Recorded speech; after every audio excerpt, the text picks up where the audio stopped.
है ना, जितने भी सेलिब्रिटीज़ हैं हम लोग देखते हैं वेस्ट में, इवन इंडिया में भी अब ये स्टार्ट हो गया है. So how does this.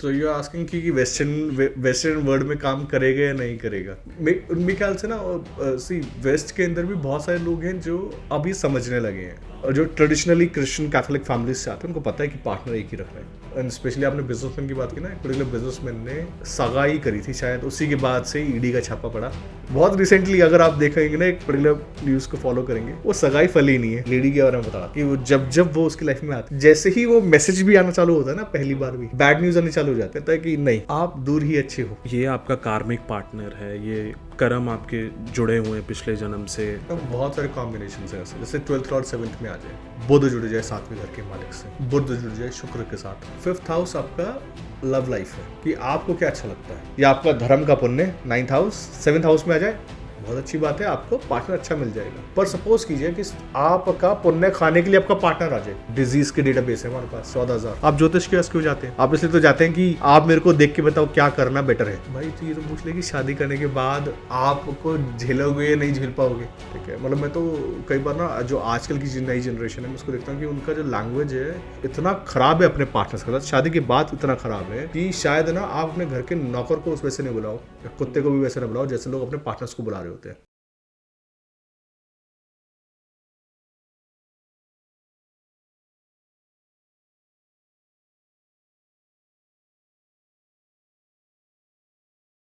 Astro lunar astro में आप सबका स्वागत है. आज बसंत पंचमी के मौके पे आप सभी को बसंत पंचमी की हार्दिक शुभकामनाएं. आज हम बात करेंगे मैरिज पे, और हमारे साथ मौजूद हैं हम सभी के प्यारे दीपांशु सर. Sir welcome. नमस्कार, थैंक यू मनदीप जी. हाँ जी सर. सो सर आज 7th हाउस पे हम बात करने वाले हैं, जो कि हमारी सीरीज़ चल रही थी 7th हाउस पे. So sir before moving to the 7th house and marriage के जो भी एस्पेक्ट्स हैं इस पे, मैं सबसे पहले सर आपसे एक क्वेश्चन करना चाहूँगा कि आपने मंथली प्रेडिक्शंस जो पंचांग है हमारा, उस पे आपने मेंशन किया था कि ये जो मंथ की एनर्जी आने वाली है वायलेंस की है, एंड यू नो गवर्नमेंट के अगेंस्ट ये है. तो सर इफ़ मंथली पंचांग, और हम सब देख ही रहे हैं कि किस तरह से एजिटेशन एंड वो सारी चीज़ें फिर से हो रही हैं. सो सर इफ़ मंथली पंचांग इज़ दैट मच पावरफुल, सो ये सेम चीज़ फिर मैरिज पंचांग पे भी लागू होती होगी. आप ये कह रहे हो कि क्या मुहूर्त इंपॉर्टेंट है मैरिज के लिए? Obviously yes. हाँ, बहुत इंपॉर्टेंट है, क्योंकि हम जब भी कोई नया काम चालू कर रहे हैं, जन्म है ना, राइट. इस बहुत बड़े थ्रेड में, इस 800 साल की जर्नी में, काल चक्र दशा 800 साल की है, इस 800 साल की जर्नी में हमारा पैदा होना और मरना एक इवेंट है. Right sir. जब हम प्रश्न बनाते हैं तो हम एक उस थ्रेड में से भी एक प्रश्न के लिए एक इवेंट ले लेते हैं. तो हम जब कोई नया काम चालू करते हैं, उस पर्टिकुलर टाइम पीरियड पे, उस काल चक्र के उस खंड के अंदर आप किसी व्यक्ति को अपने जीवन में प्रवेश करवा रहे हैं. क्या आप चाहेंगे कि वो ऐसी एनर्जी लेकर आए जो कि बहुत तामसिक हो? ऑब्वियसली नहीं. और पता है क्या, निमित्स ना पहले से मिलने लग जाते हैं. शादी से बहुत पहले से आपको दिखने लग जाता है, रेड फ्लैग्स आने लगते हैं कि ये व्यक्ति ठीक है या नहीं है. अच्छा सर, जो एस्ट्रोलॉजी में बहुत नए हैं उनके लिए निमित वर्ड जो आपने यूज़ किया अभी, उस पे मैं जानना चाहूँगा व्हाट इज़ निमित, या आप जस्ट ब्रीफ में एक्सप्लेन. ज्योतिष में ना ब्रीफ आंसर्स होते नहीं. Right sir. मैं आपको ना एक छोटी सी एक चीज़ बताता हूँ कि ज्योतिष या फेस रीडिंग या पामिस्ट्री, जितनी भी सारी विद्याएं हैं, वे क्या होती हैं कि हमारा कॉन्शियस का लेवल है कि हमें कितना पता है, हमको अपने एनवायरनमेंट के बारे में कितना ज्ञान है. हम जहाँ पर बैठे हैं, हमको इसका पास्ट प्रेजेंट फ्यूचर कितना नज़र आ सकता है. ह्यूमंस का विजन लिमिटेड है, इसलिए ना दिव्य दृष्टि दी गई अर्जुन को. एक बच्चे ने पूछा कि भगवान जी अगर हैं तो दिखाई क्यों नहीं देते. परेशानी क्या है कि वो इतने बड़े हैं कि कैलाश उनके अंगूठे का एक छोटा सा टिप है। तो सोचो इतने बड़े व्यक्ति को देखने के लिए आपको विजन भी उतना बड़ा चाहिए। हमारी सुनने की फ्रिक्वेंसी बहुत लिमिटेड है, इसलिए हम बहुत कम सुन पाते हैं। हमारे देखने की जो कैपेसिटी है वो बहुत लिमिटेड है। तो जब हमारा कॉन्शियस लेवल रेज होता है ना, ज्योतिष क्या कहता है, लाइट देता है कि आप देख पाए। किसके माध्यम से? ग्रहों के माध्यम से। उसी तरीके से जब आप अपने आसपास की होने वाली सारी घटनाओं को देखना चालू कर देते हैं बहुत बारीकी से, वो निमित्त है। जिसको कहा गया कि अगर चद्दर से दूध फट जाए तो ये खराब निमित्त है कि घर के अंदर कुछ अशांति होने वाली है। ठीक है, जिसको बोलचाल की भाषा में शगुन अपशगुन भी बोलते हैं। बिल्कुल ठीक है। और एक मॉडर्न टर्मिनोलॉजी में इनको रेड फ्लैग्स या ग्रीन फ्लैग्स बोलते हैं। ठीक है, आपका कॉन्शियस लेवल कितना बड़ा है, छोटा है। और कई लोग तो वर्चुअल वर्ल्ड में इतना खो चुके हैं कि आप ना मतलब आप ना आज की डेट में लोगों को देखते ना, पहले मेरे को लगता था शायद कार्टून के अंदर ही ऐसे कैरेक्टर्स होते हैं। आज की डेट में आप लोगों को देखते हैं ना कि वो खो चुके हैं वर्चुअल वर्ल्ड के अंदर, कि उनको अपने आसपास की दुनिया का शायद ज्ञान है नहीं, तो अवेयरनेस लेवल नहीं है, और इसके ऐसे गलत डिसीजंस होते हैं। तो पंचांग जो है ना, जो इस बार का पंचांग था ना अमन जी, धनिष्ठा नक्षत्र है। मार्स के लिए ना इवेंचुअली गोल क्या है?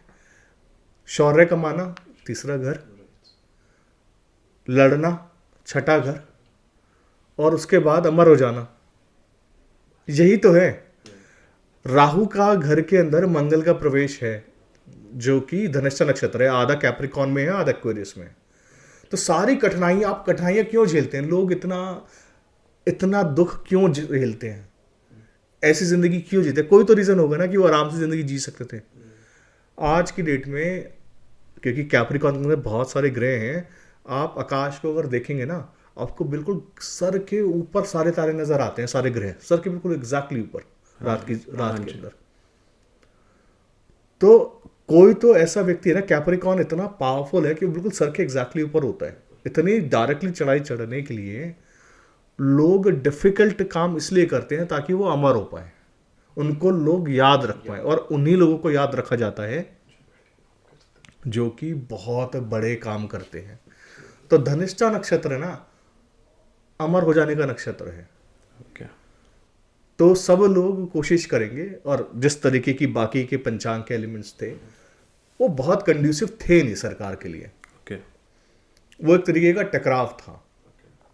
तो इसलिए बोला गया कि इस महीने में बहुत सारे ऐसे एजिटेशंस, सरकार के खिलाफ नाराजगी, और अगर आप बॉस है ऑफिस में तो ज़्यादा रूल्स लेके आइएगा मत, क्योंकि सुनना किसी ने नहीं है इस महीने में। तो ये जो है ना, ये पंचांग की एनर्जी है जो कि नए चंद्रमा के साथ उदय हुई है। ये 28 दिन रहेगी, और इस 28 दिनों के अंदर आपको ऐसे बहुत सारे, इसका पीक दिखाई देगा आपको पूर्णमासी पे। अभी पूर्णमासी आई नहीं है, अभी तो सिर्फ पंचमी है आज। हाँ जी, है ना? हाँ जी। पूर्णमासी तक आपको इसका पीक दिखाई देगा, क्योंकि पूर्णमासी is a full flow of energy, है ना। तो इसलिए मैरिज का जो मुहूर्त है, बहुत, मैरिज क्या मतलब हर चीज़ का मुहूर्त बहुत इंपॉर्टेंट है कि शुरुआत तो अच्छी हो, एक अच्छे दिन में शुरुआत करते हैं। लाइक वी से कि let's start on a good note, fresh note, right? Okay, so sir, moving on to the 7th house, जो कि मैरिज का हाउस है। So basically 7th house, if एक जो बंदा बहुत नया है, हमारे पास क्वेश्चंस भी उसी हिसाब से आ रहे थे कि what is 7th house and उसके significations and everything. So let's start with the basics कि 7th हाउस क्या रिप्रेजेंट करता है सर? 7वां घर आपको कंप्लीट करता है। आप लगन के अंदर साइन देखिए कि एक एरीज को क्या चाहिए। एरीज बहुत गर्म राशि है ना, उसको ठंडे करने वाला कोई चाहिए, तो लिब्रा सबसे ठंडी राशि। आपसे एग्जैक्टली अपोजिट, जो एनर्जी आपके पास नहीं है वो आपको 7वां घर देता है। इसलिए opposite poles attract each other, और इसलिए ना 7वां घर सबसे ज्यादा इंपॉर्टेंट है। कंसल्टेशन में सबसे ज्यादा जो कंसल्टेशन है वो 7वें, वो मैरिज से रिलेटेड है। या तो मैरिज नहीं हो रहा, नहीं हो रहा तो आप कंप्लीट नहीं हो रहे, है ना, या हो चुका है आपकी शादी, आप फंस गए हो, आपको लगता है आप फंस गए हो, हाँ जी, ठीक है, और कई बार आपको लगता है कि I could have done better, या फिर आपको लग रहा है कि अब इसके बाद क्या होगा। राइट, तीनों तरीके, इसी तीन तरीके की कंसल्टेशन है ना। पर आप 2 नंबर वाले को देखिए, उसका रिक्वायरमेंट क्या है। 2 नंबर वाले का रिक्वायरमेंट है, जो कि वृष लगन है, उसके सामने है 8वें घर की राशि, स्कॉर्पियन राशि, कि उस बंदे को ऐसा कोई व्यक्ति चाहिए जो पैसिव हो, बैकग्राउंड में हो, उसको सपोर्ट करे, क्योंकि 2 नंबर वाले के पास ना बैकग्राउंड नहीं है, पैसिवनेस नहीं है, ठीक है। स्कॉर्पियो जो है ना बहुत पैसिव राशि है, जो आराम से, और देख लीजिएगा 2 नंबर वालों के जितने पार्टनर्स है ना, वो हमेशा शांत, चुपचाप काम करने वाले, और उनको पीछे से जाके ट्रबल करने वाले। देखो स्कॉर्पियो जो है ना, कभी भी डायरेक्टली कुछ नहीं कहेगा। टॉरस वाले बोलते रहेंगे कि ये करना है, ये करना है, ऐसा करना है, स्कॉर्पियो ने कहा ठीक है, मना नहीं करेगा। ये ठीक है, आपने कहा है, करेंगे। लाइक नवजोत सिंह सिद्धू बोलते हैं ना, सुमड़ी में गुमड़ी वाला। So might be that. हाँ, क्योंकि स्कॉर्पियो जो है ना, इसको बोलते हैं ना घुन्ना, एक घुन्ने की राशि है। देखो वहां पे केतु है, उसके अंदर 2 मालिक है, एक मंगल एक केतु, और वहां पर ना स्कॉर्पियन जो बंदा है, जो टॉरस वाला बंदा है, वो सोचता है अपने पार्टनर के लिए जान तक दे दूं, लेकिन जो स्कॉर्पियन है, उसको बोलता है ठीक है दे दो, लेकिन स्कॉर्पियन एक्सप्रेस नहीं करता। और टॉरस वाले के लिए ये सबसे बड़ी प्रॉब्लम है, टॉरस बहुत इजीली एक्सप्रेस करते हैं, क्योंकि टॉरस का तो फेस है ना। राइट, स्कॉर्पियन शांत है। 3 नंबर वाला व्यक्ति है जेमिनी, जो कि बहुत बोलता है, लगातार प्रैक्टिस करवाता है, इंटरेस्ट जनरेट करता है। 3 नंबर बातों की राशि है, कम्युनिकेशंस की राशि है, इंटरेस्ट की राशि है। तो ऐसे व्यक्ति को सामने क्या मिला है, सजिटेरियस। अब वो कौन कंप्लीट कर रहा है, कोई ऐसा व्यक्ति जो कि टीचिंग में होगा, सजिटेरियस, राइट, लॉज बनाने में होगा, कोई स्ट्रैटेजिस्ट होगा। ऐसे ही व्यक्ति आपको पसंद आएंगे जो बिल्कुल चुपचाप और स्वभाव शांत वाले होंगे। सजिटेरियस ज्यादा नहीं बोलते, सजिटेरियस म्यूटेड राशि है। और जेमिनी कितना ज्यादा बोलता है। हाँ, परेशानी क्या है, दोनों में लड़ाई किस बात पे हो रही है, कि जेमिनी बोलता है कि मेरे तो शॉर्ट टर्म प्लान्स है, सजिटेरियस बोलता है लॉन्ग टर्म चल, लॉन्ग टर्म प्लान्स है। उसके बाद आता है कर्क। कर्क जो है ना, रॉयल राशि है। कर्क और लियो, ये 2 रॉयल राशिज है। और ना राजा और रानियों की शादी यानी समझौते होते हैं हमेशा। तो ये लोग ना कभी भी शादी में खुश नहीं रहेंगे। 4 और 5 नंबर।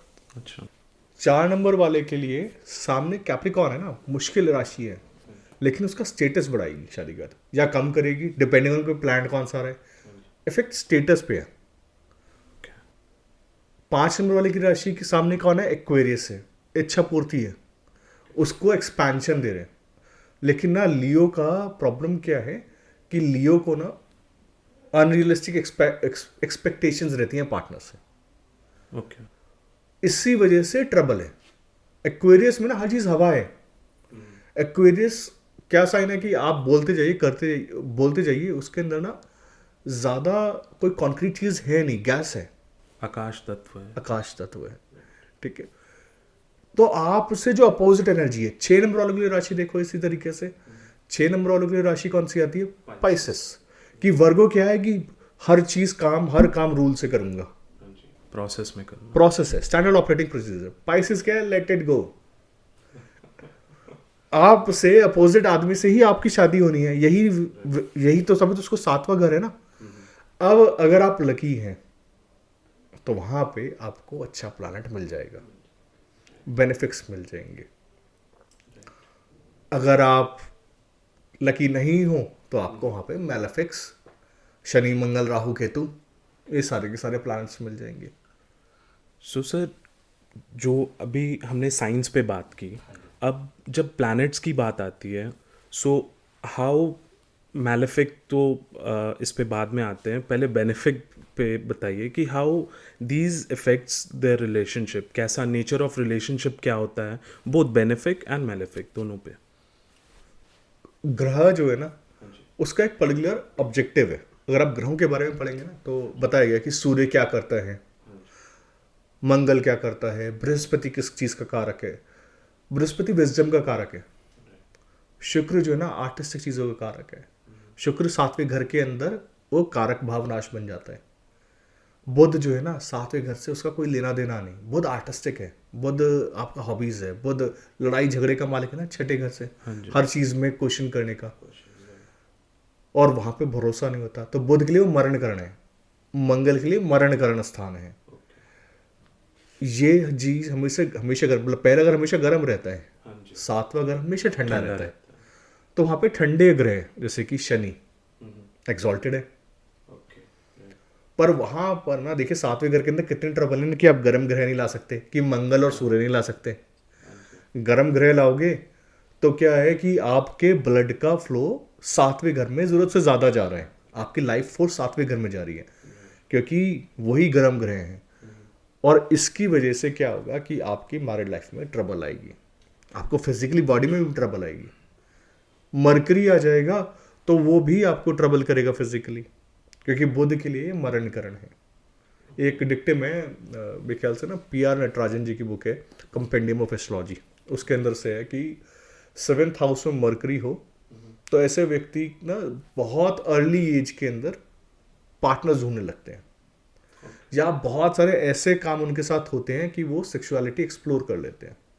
7th हाउस मरकरी बहुत अर्ली एज में, उसकी वजह से उनकी लाइफ में ट्रबल आता है। सो इसमें साइंस भी इफेक्ट करेंगे इन सम वे। प्लैनेट्स ज़्यादा है ना, साइन की एनर्जी है, ठीक है। सपोज करो किसी का वर्गो साइन है, अब वर्गो साइन में मरकरी आ जाए तो वो फिर एक्सट्रीमली रेयर केस आ गया।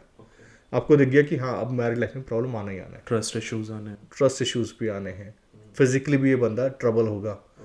सैटर्न और Mercury are the non female और नॉन मेल प्लैनेट्स, ठीक है ना, मेल है ना फीमेल है। अब इनका 7th हाउस में अगर सिर्फ सैटर्न मरकरी आ जाए ना 1/7 एक्सिस पे, तो मैरिड लाइफ में बहुत ट्रबल आता है। इसके बाद आता है आपका राहु और केतु, शैडो प्लैनेट्स। तो देखो शैडो क्या है ना, किसी की तो शैडो बनेगी ना, किसी की एनर्जी आएगी उसमें। किसी और की एनर्जी से तो शैडो बनती है, इसलिए तो उनको छाया ग्रह बोला गया। तो किसकी शैडो बन रही है, किसको वो रेप्लिकेट कर रहे हैं। तो सपोज कीजिए ये जो राहु है या केतु है, यहाँ पर शैडो बना रहे हैं किसी प्लैनेट का। इनका शैडो बनाने का तरीका है कि राहु जो है बहुत लंबी शैडो बनाता है, हर चीज़ को एक्सपैंड करता है। केतु जो है बिल्कुल छोटी शैडो बनाता है, हर चीज़ को कॉन्ट्रैक्ट करता है। इसलिए मैं बोलता हूँ कि केतु 7th हाउस में हो, या 7th लॉर्ड केतु के नक्षत्र में हो, या शुक्र केतु हो, ऐसे व्यक्ति की शादी हमेशा ऐसी जगह पे होती है जिसकी वाइफ या हस्बैंड को कोई और पसंद नहीं करता। ओके राइट, क्योंकि केतु है ना, तो उनके चॉइसेस कैसे होते हैं, बहुत अतरंगे। क्योंकि देखो 7th हाउस में ना शुक्र का घर है, तो ना जगजीत सिंह की एक गजल है कि जिस्म की बात नहीं उनकी रूह तक जाना। शुक्र की जगह केतु चुना है, ठीक है। वो केतु का जो इफेक्ट है ना वो दिखाई देता है उनकी चॉइसेस के अंदर हर जगह, कि उनकी कंपैटिबिलिटी सोल पे जाके, सोल लेवल पे जाके आपको। इसके अलावा मून आ जाए, फास्ट मूविंग प्लैनेट है, क्विकली चेंज होता है, तो ऐसे बंदे को ना पार्टनर्स बोलता है कि सुबह लड़ेगा शाम को समझौता कर लेगा। मूड स्विंग्स वाले, extreme mood swings, mental troubles. आपको देखना ट्रबल्स भी ना हमेशा प्लैनेट की वजह से आता है।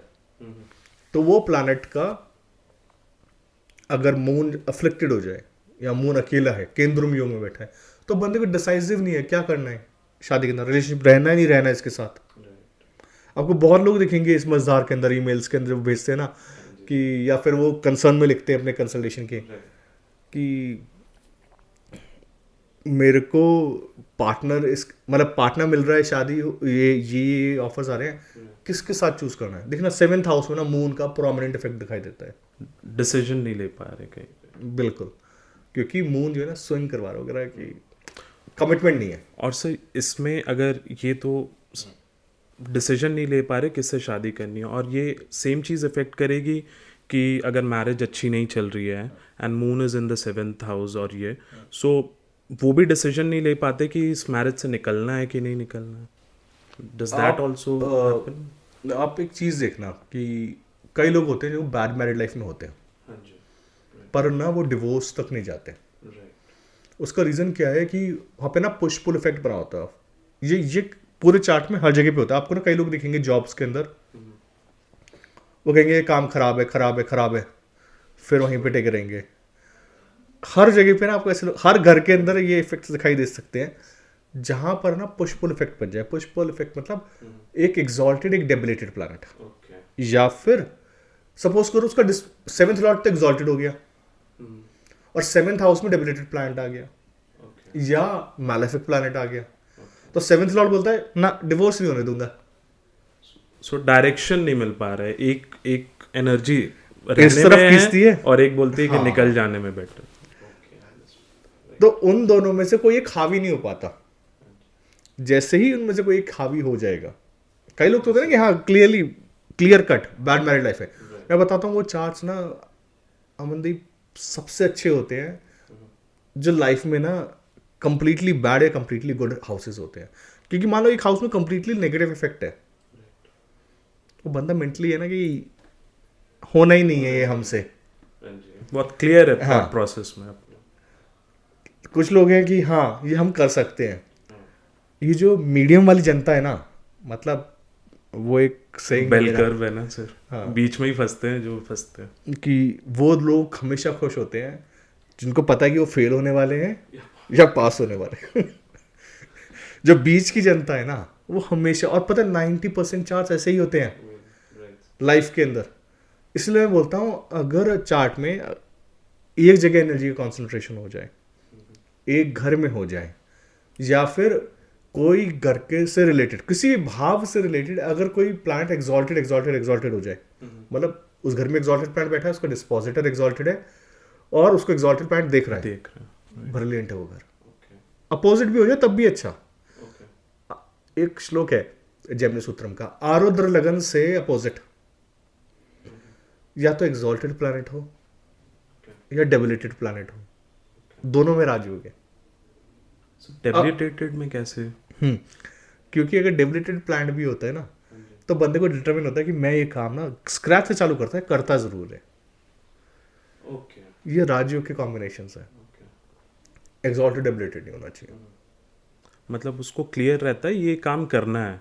बिल्कुल। एग्जॉल्टेड हुआ तो एक लेवल पे, पहले ही एक लेवल पे स्टार्ट करेगा। हाँ। और नहीं तो फिर डेबिलिटेटेड है तो आप स्क्रैच से स्टार्ट करो। लेकिन करेगा जरूर। ये राजयोग है। आप देखना जितने भी लोग ऐसे मिलेंगे ना जिनके पास जिनको अच्छा पोजीशन मिला लाइफ के अंदर, उनके आरुद्र लगन से ही बता रहा हूँ मैं, ये आपके लगन से 7वें घर में एग्जॉल्टेड या डेबिलिटेड प्लैनेट हो और लगन में कोई ग्रह ना हो, या लगन में एग्जॉल्टेड या डेबिलिटेड प्लैनेट हो और कोई ग्रह ना हो, इट्स अ वंडरफुल राजयोग। एंड सर अब हमारे जो न्यू लर्नर्स हैं उनके लिए आरुद्र लगन एक बार एक्सप्लेन कर देंगे? तो इसको लेके ना बहुत सारे भ्रम हैं। अगर आप आरुद्र लगन को पढ़ना करोगे तो इसके बारे में बहुत अलग अलग लोगों ने अलग अलग व्याख्या की है। और मेरे को लगता है कि हर किसी का कॉन्शियस लेवल जहाँ तक गया उन्होंने वहाँ तक एक्सप्लेन किया कि पंचमूषक मालजार, 5 चूहे 5 बिल्ली, ये एरीज राशि को कहा गया। मैंने अपने जेमिनी सूत्रम के जो कोर्स है नवांश को, उसमें इसको बताया। अब 5 चूहे और 5 बिल्ली को ना आप किसी भी तरीके से ले सकते हैं। आप इनको 5 इंद्रिय ले सकते हैं, आप इनको 5 तत्व ले सकते हैं। आपको देखना है आपने कहाँ पे एक्सप्लेन करना है। उसी तरीके से आरूढ़ लगन, अच्छा आप देखो कि उसके अंदर एक्सेप्शंस भी दिए गए कि लगन में ही हो, अगर लगन का ग्रह तो वो चौथे घर में चला जाता है। लगन से तीसरे घर हो, मतलब अगर आपके लगन का स्वामी तीसरे घर में है, उससे 3 घर दूर गिनिए और वहां पे आपका आरूढ़ लगन बन जाएगा। लेकिन ये होता क्या है, इसको एक्सप्लेन करने के लिए ना मैंने एक बहुत पूरी सीरीज है आरूढ़ लगन पे।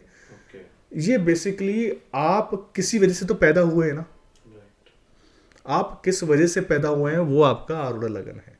सो इसको हम लोग एज अ पेंडिंग कर्मा ले सकते हैं? बिल्कुल ले सकते हैं।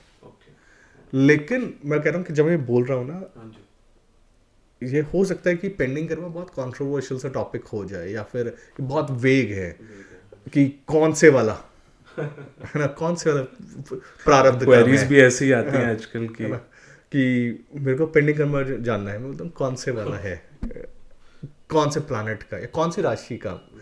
ठीक है, तो इसको समझने के लिए ना मैं कहूँगा एक बार ना आप आत्मकारक का बुक पढ़ लो, आपके बहुत सारे डाउट्स क्लियर हो जाएंगे आत्मकारक से।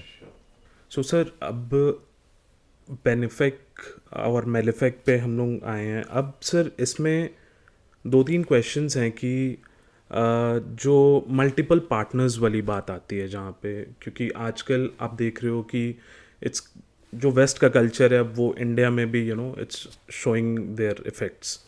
सो how do you see with respect to astrology and multiple partners, शादी से पहले भी एंड शादी के बाद भी, and how does it affect the relationship, और क्या कॉम्बिनेशंस होते हैं जिस पे ये चीज़ होती एक पार्टनर के प्रति, जैसे शनि ना सात्विक ग्रह कारक है, शनि ना लॉन्ग टर्म चीजें दिखाता है कि एक बार आप शादी कर लो और देन आप उसी पार्टनर के साथ जिंदगी भर निभाइए और सब्र रखिए।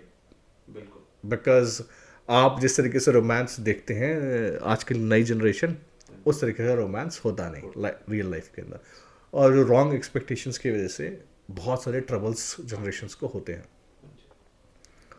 तो जब कभी भी अगर आपको कोई व्यक्ति ऐसा दिखे ना, मैं बताऊं अमन, सातवें घर ना शादी है, उसको ब्लैक सीजन जब तक जुपिटर का नहीं मिलता ना, 9th हाउस का, तब तक ना शादी कंक्लूड नहीं होती। जुपिटर है? की गुरु की ट्रांजिट, ब्लेसिंग्स चाहिए। जो गुरु की, फादर की, और दूसरे समाज की। अब लोगों को बुलाते हैं ना, लोगों को बताते हैं कि हाँ हम शादी कर रहे हैं, शादी। आप सबको इन्वॉल्व करते हैं ना उसके अंदर। जो लोग ये प्रोसेस फॉलो नहीं कर सकते, 7th को 9 से कनेक्ट नहीं करते, सबका सपोज करो किसी का 7th लॉर्ड ना 8th में है, 12th में है, जुपिटर कहीं इन्वॉल्व नहीं हुआ या 9th लॉर्ड कहीं इन्वॉल्व नहीं हुआ, इट्स अ कार्मिक थिंग। तो फिर ये व्यक्ति तो शादी करेगा और किसी को नहीं बुलाएगा। Okay, 8th house and 12th house both. 8th 12th 6th malefic combinations आ जाए, जुपिटर नहीं ब्लेस करे 7th हाउस को, फिर आप क्या करोगे? पता है, आप ना लाइफ में कुछ भी खराब करना, अपना 9th खराब मत करना, क्योंकि ना जुपिटर जो है ना, वो मैं बता रहा हूँ कि सब कुछ खराब है ना, सब कुछ। आपको लगता होगा आपकी लाइफ में बहुत सारी दिक्कतें हैं, लेकिन ना जब गुरु आता है ना, जुपिटर, वो ना 2 मिनट के अंदर सारी परेशानियां खत्म कर देता है, क्योंकि वो उजाला है। तब बोलते हैं तमसोमा ज्योतिर्गमय, वो ना उजाले की तरफ लेके जाता है। कैसे लेके जाता है? वो आपको बता देता है कि देखो ये ना अंधकार है आपकी ज़िंदगी में, ये जो आप कोशिश कर रहे हो ना कि मल्टीपल पार्टनर के साथ रहने का, ये जो गलतियां आप कर रहे हो, यही अंधकार है। क्योंकि अच्छा, आप मल्टीपल पार्टनर्स के अंदर क्या खोज रहे हो? अगर आपको ये तृप्ति नहीं हो रही है किसी एक पार्टनर से, तो एक बार मैं कहूँगा आप ना एक बार ढंग से ओशो को सुन लो। जैसे ओशो बोलते हैं ना कि आप एक बार ढंग से शराब पी लो ताकि आप तृप्त हो जाओ। हाँ, अंदर से जो। हाँ, और अगर आप एक पार्टनर से खुश नहीं हो पा रहे हो ना, कई लोग होते हैं ना, वो कहते हैं कि एक पार्टनर नहीं, चलो मैं दूसरे पार्टनर से जाके खुश होगा, फिर वो तीसरे पार्टनर के पास जाता है। आप ना अगर एक पार्टनर से सुकून नहीं है, तो कई बार ना आपको अपने अंदर देखना पड़ता है कि कहीं गलतियां मेरे अंदर तो नहीं, क्योंकि ये जो हरकतें ये तो बुढ़ापे तक भी खत्म नहीं होती। कई लोग आप देखते हैं कि कई लोग मॉरली इतने करप्ट होते हैं कि वो किसी भी एज में आ जाए वो करप्ट ही रहते हैं, क्योंकि उनके ना 7th हाउस इतना डिस्टर्ब होता है, और वो इतनी सारी जैसे भगवत गीता में कहा गया ना कि कुछ लोग इतनी तृष्णाओं के साथ मरते हैं कि उनको मरने के बाद भी सुकून नहीं मिलता। तो जिसको जीते जी नहीं मिला, उसको मरने के बाद कैसे मिल जाएगा? तो इसलिए मैं बोलता हूँ कि 7वें घर में ना शनि आ जाना चाहिए, सब्र आ जाना चाहिए पार्टनर के सामने, और अच्छे लोगों को आ जाता है। इसलिए सातवें घर में साधना है। एक चीज़ और है, पता है, देखिए 7th हाउस ना आपके सेक्सुअल पार्ट्स है। आप शिवलिंग की पूजा करते हैं, भगवान शिव की पूजा करने से 7वें घर के सारे मैलेफिक दोष, अभी बसंत पंचमी आज है, बसंत पंचमी से शिवरात्रि तक ये दिन है जब ना भगवान शिव आज के दिन जागे हैं। जब वो जागे हैं तो आप ना जाके उनकी पूजा कीजिए, लिंग स्वरूप में है। मेरे को ना एक पर्टिकुलर रेमेडी किसी ने दिया था कि आप ना लिंग के स्वरूप में एक 50 कैरेट का माणिक पहनिए, अच्छा। या फिर जो क्या बोलते हैं येलो सेफायर, वो पहनिए। उस समय में वो रेमेडी ना बहुत इफेक्टिव था। तो ना जिन लोगों को नहीं सातवें घर के अंदर इफेक्ट्स आ रहे हैं ना, मैं कहता हूँ कि आप ना भगवान शिव की लगातार पूजा कीजिए। और देखिए वो लोग गर्ल्स करती भी है ना, हाँ जी, 16 सोमवार 16 और सोमवार something। करती हैं, और वो कहता हूँ बॉयज भी कर सकते हैं, उसमें भी कोई वो नहीं। लेकिन भगवान शिव की पूजा करने से सातवें घर से, देखिए ना सातवां घर किसको रिप्रेजेंट करता है और कौन उसके देवता है, जाके जाके डायरेक्टली पूजा कर सकते हैं। ये एक तरह की रेमेडी हो गई। बिल्कुल। बॉयज़ को बेसिकली श्रीयंत्र करना चाहिए, लेडीज़ को शिवलिंग करना चाहिए। ये पार्टनरशिप्स के लिए है। पार्टनरशिप मतलब सातवें घर के मैलेफिक इफेक्ट्स को ख़त्म करने के लिए। सो सर, जैसे हम लोग अभी डिस्कस कर रहे थे, तो इसमें एक मैंने आपके लेक्चर्स में सुना था कि देश काल पात्र। सो मैरिज की जब बात कर रहे हैं हम लोग, इंडिया में तो अभी भी वो जो कल्चर है जॉइंट फैमिलीज का, ऑल दो ये चीज़, ये सोशल फैब्रिक थोड़ा कम हो रहा है, स्पेशली मेट्रोपॉलिटन्स में हो ये। But when we look at the west, है ना, वो वहाँ पे ये जो हमारी कुंडली हैं, जो प्लैनेट्स हैं, how are they working, and जो आप थोड़ी देर पहले बात कर रहे थे कि इतना डिससेटिस्फैक्शन है, एक के बाद दूसरा, दूसरे के बाद तीसरी शादी, है ना, जितने भी सेलिब्रिटीज़ हैं हम लोग देखते हैं वेस्ट में, इवन इंडिया में भी अब ये स्टार्ट हो गया है। So how how does this तो यू आर आस्किंग कि वेस्टर्न वर्ल्ड में काम करेगा या नहीं करेगा? मेरे ख्याल से ना सी वेस्ट के अंदर भी बहुत सारे लोग हैं जो अभी समझने लगे हैं कि जो ट्रेडिशनली क्रिश्चियन कैथोलिक फैमिलीज से आते हैं उनको पता है कि पार्टनर एक ही रखना है। लेकिन ना वहाँ पर भी मतलब वहाँ पे जो ओपननेस था वो ज़्यादा था स्टार्टिंग से, तो वहाँ पर ना कोई रेगुलेशन नहीं था। पर ऐसा नहीं है कि आपके चार्ट में जब आप किसी भी बंदे को, मैं बोल रहा हूँ ना, आपकी लाइफ में ना पार्टनर तो बहुत बड़ी चीज़ है। आपको ना आपका लाइफ में आपका कुक, आपका नाई, आपका ड्राइवर, वो भी ना आपकी कुंडली से आता है। पार्टनर तो बहुत बहुत भाग्य से मिलता है। लेकिन ना आपको अगर अपनी एनर्जी ड्रेन करवानी हो लगातार लोगों से मिलके, तो आप जाइए मिलिए, और आप देखेंगे आप लगातार नीचे ड्रेन होते चले जाएंगे। क्योंकि आप किस लिए जा रहे हैं ना दूसरे बंदे के, कि आपके अंदर एनर्जी नहीं है। आप हमेशा ध्यान रखिएगा कि जब भी आपकी लाइफ के अंदर कोई व्यक्ति आता है तो या तो वो आपको उठाता है या गिराता है। 7th हाउस का स्टेटस है, समाज में आपका स्टेटस क्या रहने वाला है। और बहुत सारे लोग देखिएगा कि जब वो नई शादी करते हैं ना, एंड स्पेशली आपने बिजनेसमैन की बात की ना, एक पर्टिकुलर बिजनेसमैन ने सगाई करी थी, शायद उसी के बाद से ईडी का छापा पड़ा। बहुत रिसेंटली अगर आप देखेंगे ना, एक पर्टिकुलर न्यूज़ को फॉलो करेंगे, वो सगाई फली नहीं है। ठीक है, तो ना आपको ये देखना है कि पार्टनर जो जिसको आप अपनी लाइफ में लेके आ रहे हैं, कहीं वो स्टेटस तो नहीं नीचे गिराने वाला।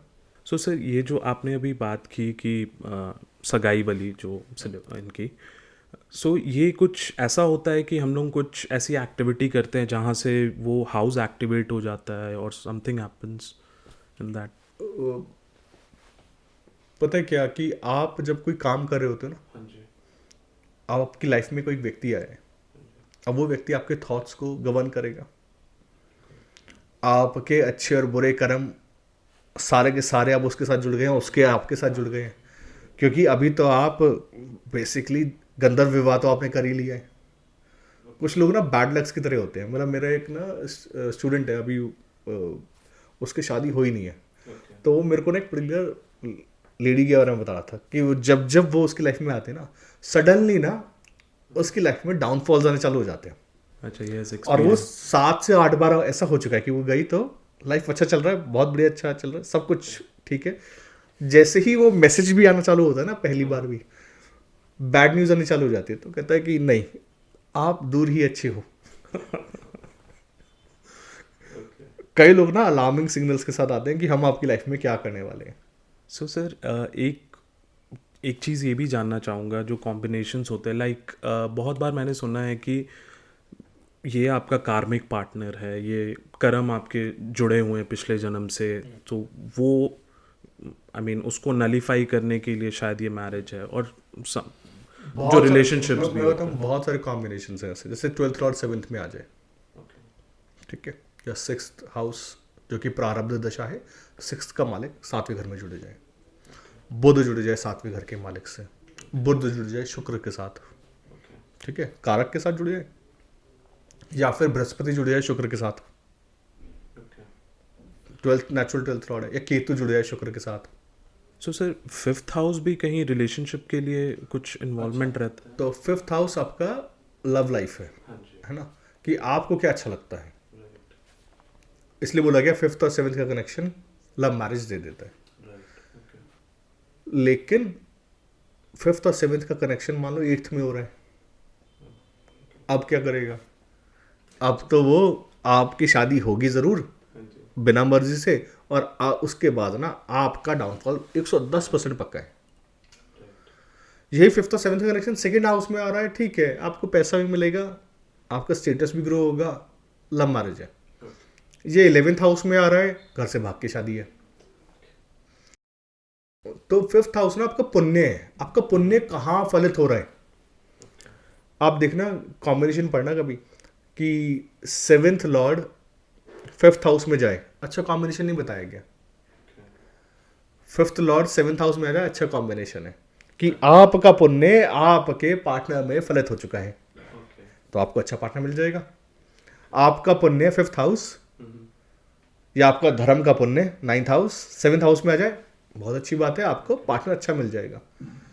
पर सपोज कीजिए कि आपका पुण्य खाने के लिए आपका पार्टनर आ जाए 7th लॉर्ड 5th हाउस में, इसलिए देखिए शांताराम BPHS के अंदर लिखा गया कि अच्छा कॉम्बिनेशन नहीं है, जबकि केंद्र और त्रिकोण मिल रहे हैं ना, ये तो राज्यों को होना चाहिए, पर रिजल्ट अच्छा नहीं है। देखो, आपका पुण्य आपको भोगना चाहिए ना, तो आपका पुण्य कौन भोग रहा है? आपकी वाइफ, आपके पार्टनर्स। तो 7th लॉर्ड 5th हाउस में हो, ऐसे बंदे के पार्टनर्स बहुत तरक्की करते हैं। ऐसी क्वेरीज भी आती हैं, लाइक यू नो, एक पार्टनर को लगता है कि वो रिलेशनशिप में उसके साथ चीटिंग हो रही है ना, डाउट्स होते हैं, सोशल मीडिया है, so messaging and everything is there, है ना, एक्सेसिबिलिटी बहुत ज़्यादा है। So what are the combinations that suggest कि ये चीटिंग आपके साथ हो सकती है, नहीं हो सकती है? 7वें घर में अगर चीटिंग वाले ग्रह जैसे मून मरकरी हो, राहु हो, या फिर कोई भी ऐसा ट्रिक्स्टर साइन हो, देखिए Rahu is a trickster, manipulation, ठीक है, या फिर सन हो, अमावस हो, सन मून हो, दोनों एक साथ हो, ऐसे केसेस के अंदर चीटिंग हो सकती है। और इसके लिए मैं कह रहा हूँ there are hundreds of other combination of cheating, पर पता है क्या अमन, अगर चीटिंग होनी है ना, जिसने करनी है ना, आप उसके ऊपर कितना भी पहरा लगाओगे, उसने करनी है, और जिसने नहीं करनी ना, उसको फर्क नहीं पड़ता, क्योंकि ना इट्स ए चॉइस कि आप और रिलेशनशिप्स के अंदर किस तरीके से रहना चाहते हो। आपकी मोरालिटी है ना, आप अपना जुपिटर खराब करना चाहते हो ना, करो। आपको लगता है ना कि आप चीटिंग करके ये कर्म शायद हो सकता है पता ना चले किसी को, एक दिन वो सब कुछ ना वापस आता है, 110% आता है, और वो ना आपको जब वापस आ रहा होता है ना, वापस उस दशा के अंदर, प्रारब्ध दशाओं के अंदर, 9th हाउस की दशा भी है, 6th हाउस की दशा में, 8th हाउस की दशा में, क्योंकि पता है क्या, अच्छे और बुरे वक्त ना सब पे आएंगे, ऐसा नहीं है किसी पे नहीं आएगा, लेकिन ना जब ये अच्छा वक्त आता है ना, उस टाइम पे अगर आप अच्छे होते हो, आपका बहुत सारी बुराइयां भी होती है ना, तो दब जाती हैं, कोई परेशानी नहीं, आप झेल जाते हो। जब बुरा वक्त आता है ना, और आपके बुरे कर्म भी होते हैं, तो वो एक्स्ट्रा डाउन लेके जाता है, तब आप बोल रहे होते हो कि मेरे साथ ऐसा क्यों हो रहा है। तो ना इंसान को ना बहुत सोच समझ के, मैं हमेशा बोलता हूँ कि अगर शनि ना हो ना चार्ट में, इंसान अपने आप को भगवान समझने लग जाए। इंसान को ना ये समझना चाहिए कि मेरा हर कर्म, वो एक छोटे से छोटा कर्म भी ना वापस आता है। तो जब कभी 7th हाउस के अंदर अगर मैलेफिक्स, आप हो सकता है बहुत सारे लोगों के मैलेफिक्स मिलते होंगे, 2 घंटे का चार्ट है ना, ये तो राशि चार्ट है, पर आपके फ्री विल तो है ना, 3 6 10 11 का कर्म तो 10th हाउस तो आपके हाथ में दिया ना, कि मेरे को कर्म एग्जीक्यूट करना है या नहीं करा, मेरे को कहाँ पे दिमाग लगाना है, ये तो आपको दिया ना। तो अगर आप चीटिंग कर लेते ना पार्टनर से, इवेंचुअली आपका डाउनफॉल निश्चित है। निश्चित है, करेक्ट। एंड सर इसमें जैसे बोलते हैं, मैंने सुना है कि बड़े बुजुर्ग बोलते हैं कि आपके कर्म आपके बच्चों के आगे आते हैं। सो इज़ इट ट्रू, ये चीज़ होती है? 110% होती है। देखो राशि चार्ट में सपोज करो कि आपका सेवेंथ लॉर्ड 6th हाउस में है और आप अपने पार्टनर्स के साथ बहुत लड़ते हो। सेवेंथ लॉर्ड 6th हाउस, आप बात बात पे कमियां निकालते हो, आप बोलते हो कि ये नहीं करा, वो नहीं करा, ऐसे क्यों नहीं करा, डिटेल्स में जाते हो, आप डिटेल्स में जाते हो, आप भाषा आपकी अभद्र है। ठीक है, मतलब मैं तो कई बार ना जो आजकल की नई जनरेशन है मैं उसको देखता हूँ कि उनका जो लैंग्वेज है, लिंगो बोलते हैं, वो लैंग्वेज इतना खराब है अपने पार्टनर्स के साथ, शादी के बाद इतना खराब है कि शायद ना आप अपने घर के नौकर को उस वैसे नहीं बुलाओ या कुत्ते को भी वैसे नहीं बुलाओ जैसे लोग अपने पार्टनर्स को बुला रहे होते हैं। I am telling you very. And sir इसमें भी does Mars play a role second house पे? सेकेंड आई थिंक सी आप ना, मैं हमेशा बोलता हूँ कुछ चीज़ें ना प्लान्स में नहीं डालनी चाहिए। मतलब वो ग्रह ना भगवान विष्णु के अवतार हैं, और वो भगवान विष्णु के अवतार हैं और उनके अंदर ना एक डिसेंसी है। आप जब इस भाषा का इस्तेमाल आप कर रहे हो ना, आप नहीं बोलते, आपके पीछे ना आपके पुरखे बोल रहे होते हैं। आप जब बात करते हैं ना तो बता रहे होते हैं कि आपके घर, कुल, गोत्र, खानदान कौन सा है।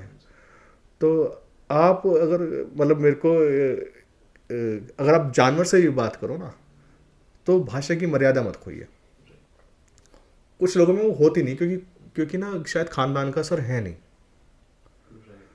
वो खून दिखाई देता है। तो इसलिए बोलता हूँ ना कि जो शुक्र है ना सेकंड हाउस, बोलते भले ही आप पीछे से ना आवाज़ें पुरखों की हैं, तो बदतमीजी से बहुत लोग बात करना जान सकते हैं, करते भी हैं, लेकिन ना पार्टनर्स के साथ नहीं, मतलब किसी के साथ भी बदतमीजी नहीं। सेकंड 6th हाउस में गए ना, आपने कर तो दिया, कोई बात नहीं, वो आपके बच्चों का भी तो सेकंड हाउस है। एब्सोल्युटली, वो चीज़, वो आपके फादर का भी तो 10th हाउस है, वो आपके मदर का भी तो 3rd हाउस है, वो आपको भी तो 6th हाउस है। तो कहीं ना कहीं नहीं सर, आपको भी तो इंटेस्टाइन में प्रॉब्लम आएगा, मल्टीपल स्टोन्स आपके तो होंगे, आपके बच्चों के दांत खराब होंगे, या बच्चों को जो लाइफ में आगे पैसे की प्रॉब्लम आएगी, जो उनकी फैमिलीज के अंदर प्रॉब्लम आएंगी, वो भी तो आपके जैसे होंगी। जब आपके फादर का स्टेटस गिरेगा वो भी तो आपके जैसे गिरेगा, और आपको जो डबल मेहनत करवाई जाएगी वो भी तो इसी वजह से करवाई जाएगी। तो आपको लगता होगा कि आप एक कर्म करें ना, या आप ज़्यादा ताकतवर हैं आज, उसका कर्म आपको नहीं आएगा, ऐसा नहीं है। दशा बता रहा हूँ ना, वो जो काल चक्र में दशा है ना, कई लोग ना गाड़ी तेज चलाते हैं, वो सोचते हैं हम आगे पहुंच जाएंगे, ठीक है, लेकिन किससे? क्योंकि गोल है ना पृथ्वी। आप काल चक्र में एग्जैक्टली वहां होते हो जहां पर नियति ने आपको रखना है, तो आप किसी से आगे या पीछे नहीं जा सकते, क्योंकि नियति ने ये डिसाइड करा है कि आपको इतने बजे यहाँ होना है इस काम के लिए। मतलब एक बहुत छोटा सा एग्जांपल देता हूँ मैं, कि कैसे ना एक व्यक्ति है, डॉक्टर था, ठीक है, डॉक्टर है अभी भी है, उनका ना काम नहीं चल रहा था। तो मतलब वो ये कंसल्टेशन है, ठीक है, कंसल्टेशन के अंदर मैं बता रहा हूँ कि उनका काम नहीं चल रहा, खुद ही बता रहे थे ड्यूरिंग कंसल्टेशन कि मेरा काम नहीं चल रहा था। फिर एक दिन क्या हुआ कि मैं घर के बाहर निकल के आया और सडनली ना मेरे आँख पे चोट लगी, शुक्र की दशा, आँख पे चोट लगी, और एक आँख, वो उन्होंने बहुत जगह वो इलाज करवाया, गए बहुत जगह पे ऑपरेशन हुए, वो आँख नहीं आई वापस, और उनकी एक आँख चली गई। उस टाइम में तो बुरा लगा, देखो खराब इवेंट है ना, कि बेमतलब में तो काम नहीं चल रहा, डॉक्टर है और ये भी हो गया, आँख भी खराब हो गई। पर उसके बाद ना सडनली क्या हुआ, उनकी फैमिली के अंदर फाइट हुई। ओके, फाइट हुई उसकी वजह से कि प्रॉपर्टी के डिविजन्स को लेके, और इससे पहले उनके ब्रदर्स उनका हिस्सा उनको नहीं देते थे, या और ट्रबल था, उनका हिस्सा उनको मिल गया। उससे उन्होंने एक और शॉप ली और एक छोटा सा क्लिनिक स्टार्ट कर दिया। आज की डेट में हॉस्पिटल है पूरा। ओह, कहते हैं हाँ आँख खराब हुई, लेकिन उन 20 सालों में मैंने जितना मैं बना उन 20 सालों की बदौलत है। तो जब कोई ग्रह सही में आता है ना, उनका शुक्र बहुत पावरफुल है। वो आपको सबसे पहले अपना फिजिकल फीचर जरूर देगा। शनि जब आएगा ना, तो ना सबसे पहले आपको टांग के अंदर हल्का सा लिम्प देगा। एंड सटिका की भी जो पेन होती है, is it related to that? That is sciatica, तो उससे होती है ना, नर्व्स नर्व्स से होती है। वो जुपिटर है, ओके वो बैकबोन की टेल से चालू हो रही है ना। Okay. So I have my friends and family में, वहाँ पे मतलब मेरे एक फ्रेंड है, उनके सैटर्न की महादशा है, बट उसमें वो चीज़ वो फेस कर रहे हैं। तो इज इट बिकॉज ऑफ अंतर्दशा? अंतर्दशा होगा या एस्पेक्ट होगा। ओके, देखो कोई भी ग्रह ना 6 प्रकार के बल है। स्थान बल, काल बल, दिग्बल, दृग्बल, नैसर्गिक बल, चेष्टा बल। इन 6 में से क्या उसके पास है? ये 6 प्रकार की बीमारियां हैं या 6 प्रकार की चीजें हैं। तो जिस प्रकार का बल हमें मिल जाता है उस ग्रह को मिल जाता है। इसमें से दृग्बल क्या है? दृग्बल एस्पेक्ट का बल है। हो सकता है स्थान बल हो सकता है चेष्टा बल हो, ठीक है। ग्रह जब आएगा ना अपनी दशा के अंदर, वो सबसे पहले आप, और वो पावरफुल है, क्योंकि अगर पावरफुल नहीं है तो वो तो सिर्फ सपनों के अंदर आपको ड्रीम्स दिखाएगा। जैसे कि ना एक दिन का 7वां अगर खराब है ना, वो उनको ऐसे सपने आते हैं, ये जातक का सारा दीप का श्लोक है, कि अगर आपको सपने में ऐसा लगे कि आप उड़ रहे हैं, आपके आसपास ऐसे लोग हैं जिनको आप आज तक नहीं मिले, ऐसे स्त्री या पुरुष हैं जिनके साथ आप रहना चाहते हैं, तो समझ लीजिए आपको वात दोष है। जातक सारदीप का श्लोक है। इसका दूसरा पार्ट ये है कि अगर आपको ऐसा लगे कि आप ही भगवान विष्णु के अवतार हैं, आपको हर वक्त सोने का दिल करे, और सोते वक्त ऐसा लगे कि अब मैं किस जहान में पहुंच गया, तो समझ लीजिए कफ बिगड़ गया है। और सोते वक्त अगर मार पिटाई, लड़ाई झगड़ा, या फिर ऐसे कोई सपना आए जिसके अंदर आपको भूख लग रही हो बहुत, या खाना दिखाई दे, ठीक है, ये पित्त का दोष है। और इसके हिसाब से फिर उन्होंने रेमेडीज बताए। देखिए कितना सिंपल से तरीके से उन्होंने डिवाइड कर दिया कि वात पित्त कफ किस तरीके से डिवीजन है। तो ये तो सपने में आएंगे तब जब ग्रह खराब होता है। अगर ग्रह सही में बहुत मजबूत है ना, आपको उस ग्रह से रिलेटेड लोग, इमेजेस आपके आसपास दिखाई देने लग जाएंगे, क्योंकि ग्रह किसी के फॉर्म में तो आएगा ना। मैं हमेशा बोलता हूँ ग्रह आते हैं बिल्कुल, किसी ना किसी की फॉर्म में आते हैं, और वो ना उसी टाइम पे आपको आके बताते हैं कि देखो हमने आपसे ये देना है या ये लेना है।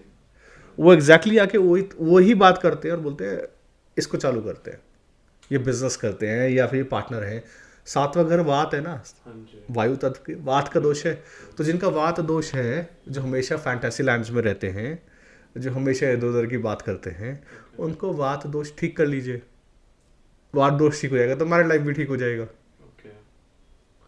सो सर, इसमें जैसे आपने बोला कि आपको वहीं होना चाहिए जहाँ नियति आपको रखती है। सो इंसान जो भी सोचता है, बट वो होता वैसे ही है जैसे नियति चाहती है।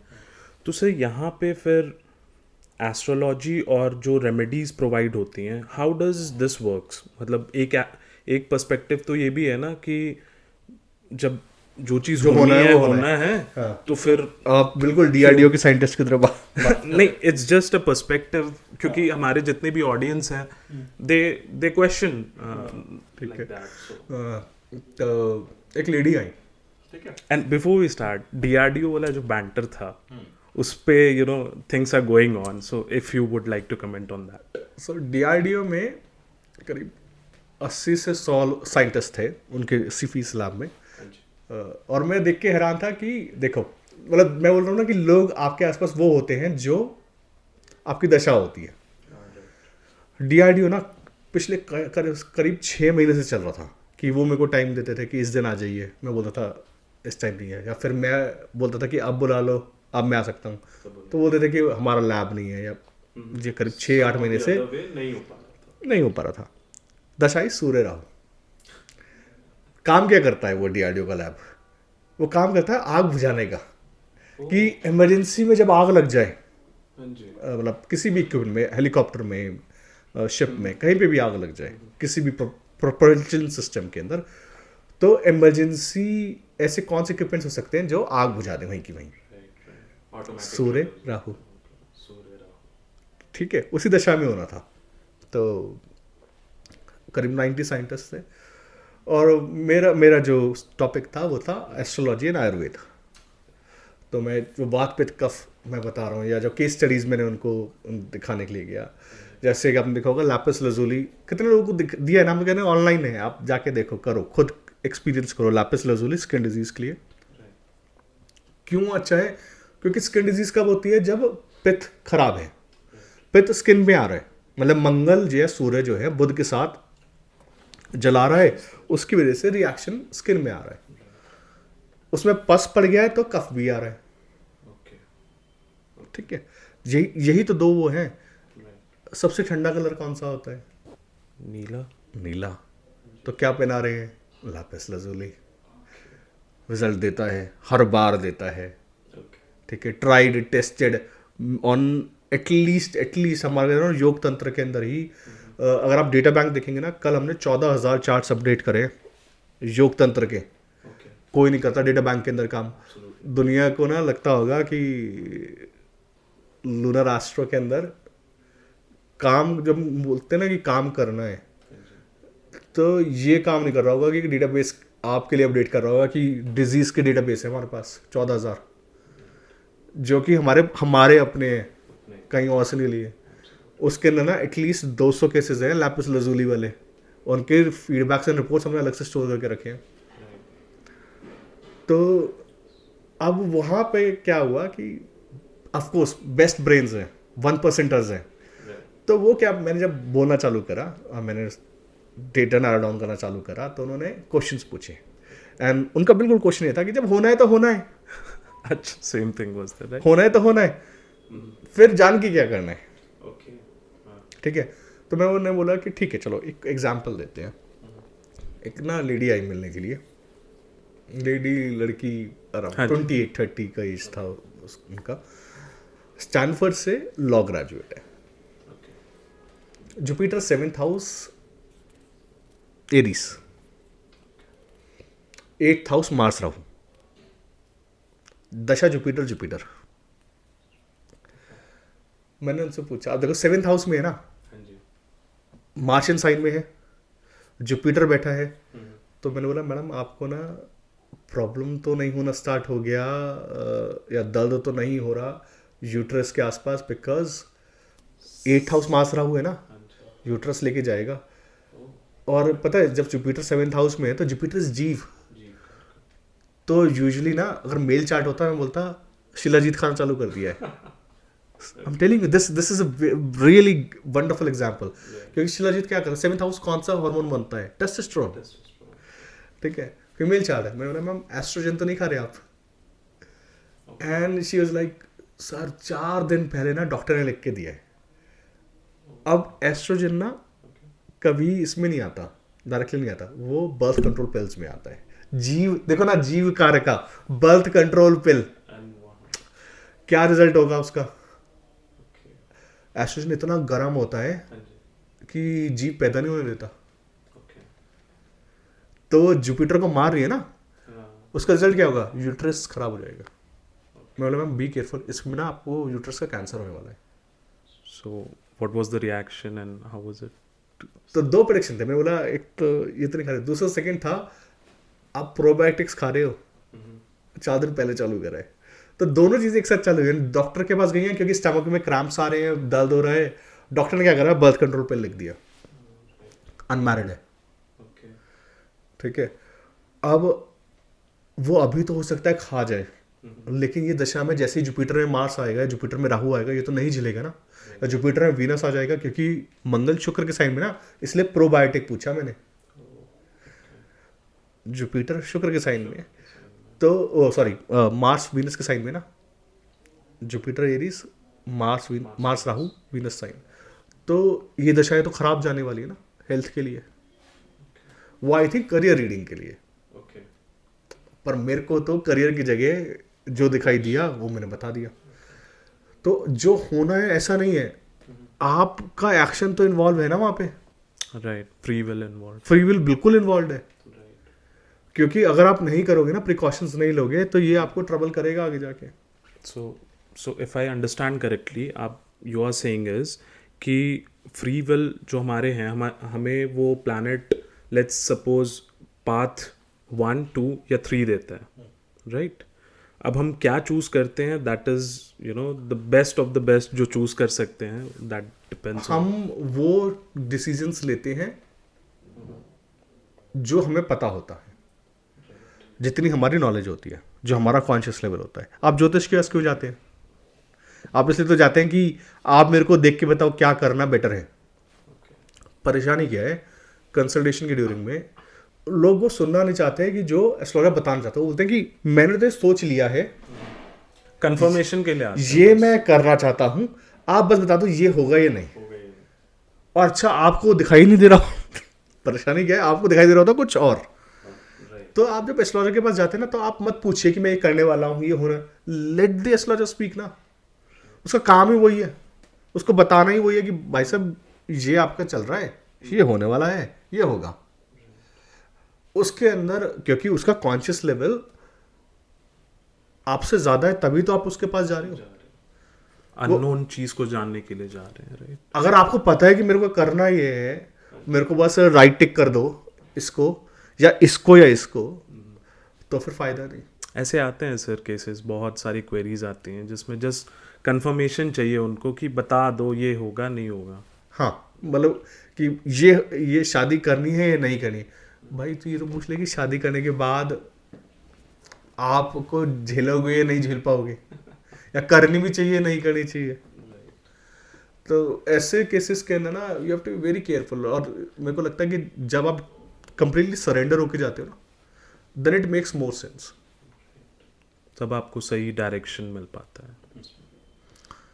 That's free will basically. इसीलिए एस्ट्रोलॉजर के पास जाना है। So sir, apart from this, ऐसे कोई रेमेडीज है जो हर कोई कर सकता है just to strengthen their 7th house, जो बैचलर्स हैं, जो मैरिड हैं? सबसे अच्छा रेमेडी है शिवलिंग की पूजा 7th हाउस के अंदर, श्री यंत्र की पूजा। श्री यंत्र इज फॉर बॉयज और मेल? मेल कर दोनों सकते हैं, ऐसा नहीं है कि मैं नहीं कह रहा कि श्री यंत्र की पूजा लेडीज नहीं कर सकती या शिवलिंग की पूजा मेल नहीं कर सकते, ऐसा नहीं है, कर सकते हो। लेकिन स्पेसिफिकली जब आपकी मैरिड लाइफ में ट्रबल चल रहा है और उसको ठीक करना है, तो मैं कहूँगा, तो मैं बॉयज़ को बोलता हूँ कि यार एक काम कर, श्री यंत्र को ना एस्टैब्लिश कर घर में, या श्री यंत्र का लॉकेट लेके आओ, उसकी पूजा करो। उसका पूरा प्रोसेस दिया हुआ है, हमने कई बार दिया हुआ है मैगजीन्स के अंदर। आप उसकी पूरी प्राण प्रतिष्ठा की स्थापना करो। पर पता है क्या अमन, कोई भी यंत्र ना मैं ऐसे नहीं पहनाता। मैं हमेशा बोलता हूँ कि ना आप टेस्ट कर लो। आप ना जब श्री यंत्र पहनते हो ना, आपको नींद नहीं आनी चाहिए। यही एक पैरामीटर है उसको टेस्ट करने का। अगर श्री यंत्र पहन के आपको नींद आ जाए, इसका मतलब आपका जागृत नहीं हुआ श्री यंत्र। क्योंकि जब कोई यंत्र या कोई स्टोन, कैसे पता चलेगा कि ये स्टोन काम कर रहा है, या ये धागा मैंने बांधा है काम कर रहा है, या ये यंत्र मैंने पहना है काम कर रहा है। वो एनर्जी फील होनी चाहिए वो अंदर। कॉन्शियस लेवल बढ़ने का मतलब ये होता है कि आपका ब्रेन अलग लेवल पे काम कर रहा है। जैसे कि ना मैं एक चीज़ बोलता हूँ हमेशा कि जैसे ही जुपिटर अच्छा होना चालू होगा, सबसे पहला काम होगा, आपको बहुत नींद आएगी। क्यों आएगी? क्योंकि कफ क्या करता है, कफ ना आपके ब्रेन के अंदर न्यूरल पाथवेज बदल देता है। जितने भी ऐसे छोटे पाथवेज होंगे ना, देखो ना क्या ब्रिलियंट हुआ, हाथी इसलिए बोलता हूँ मैं उसको, कि जितने छोटे पाथवेज होते हैं ना कि शॉर्टकट वाले, वो सबके सब बंद कर देगा और सिर्फ बड़ी चीजें खोलेगा ताकि आप बड़ा सोच पाओ। कैन यू इमेजिन कि एक स्टोन पहनने का असर है ये, कि आपको नींद इसलिए दे रही है कि आपके न्यूरल पाथवेज बदल सके। जब आप सोते हो ना, तो आपको बहुत डीप स्लीप में लेके जाएगा। ये जुपिटर का रेमेडी है। And let me complete. जैसे ही आप श्रीयंत्र को 11 दिन, मतलब उसका बहुत सिंपल सा रेमेडी है कि एक चावलों के अंदर साबुत अक्षत जो होते हैं उनके अंदर श्रीयंत्र रखना है, कॉपर में, सिल्वर में या गोल्ड में, जिसमें आपका दिल गल जाए, लाल धागे में पहनना है। डेली श्री सूक्तम का पाठ करना है सुबह शाम 11 बार। इत्र सिंदूर डेली चढ़ाना है, 11 दिन तक करना है। अच्छे दिनों में, जैसे अब अच्छे दिन चले ना, कर लीजिए अच्छे दिनों के अंदर। उसके बाद पहनिए। जब आप पहनते हैं ना, आप सोने की कोशिश कीजिए, नहीं आएगी नींद। आप कितना भी थके होंगे, नहीं आएगी नींद, क्योंकि ना आप सोते वक्त भी आपको ऐसा लगता है कि आपका ब्रेन जाग रहा है